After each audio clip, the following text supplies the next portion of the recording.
You want to improve your English?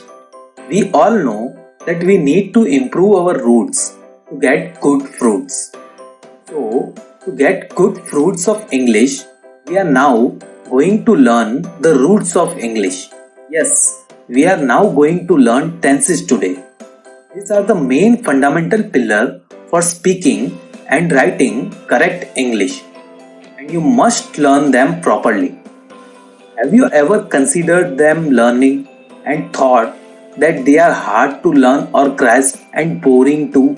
Then this video has a lot for you which will make you feel that tenses are much easy to learn and in the most easiest way possible. So without a further go, let's get started. What exactly is a tense? Tense is a form a verb takes to show the time it happened. It actually describes when any action happened with respect to time. Now, the time the action took could be past, present, or future. Consider this timeline. The circle represents the present time.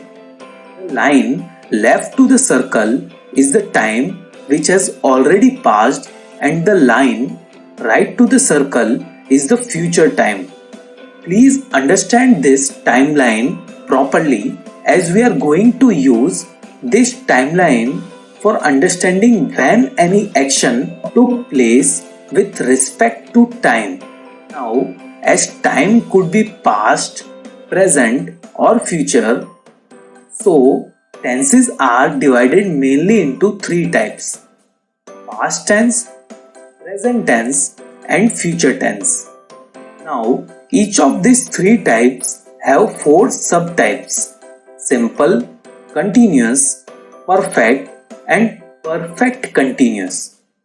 You can consider it as a family tree where grandfather tense is having three children: past, present, and future. And each parent is having four sons with the same name: simple, continuous, perfect, and perfect continuous. Combining them all becomes 12 siblings. So we are going to learn each of them at a time. Before that, we need to revise the forms of verb.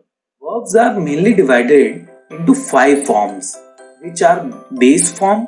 We will denote it as V1. Past form, we will denote it as V2. Past participle, we will denote it as V3. SES form, we will denote it as VSES. And ING form, we will denote it as VING. Let's look into an example of verb play. The base form of play is play. In the past form, it is played, and in the past participle, it is played. In the SES form, it is plays, and in ING form, it is playing. Let's look into one more example.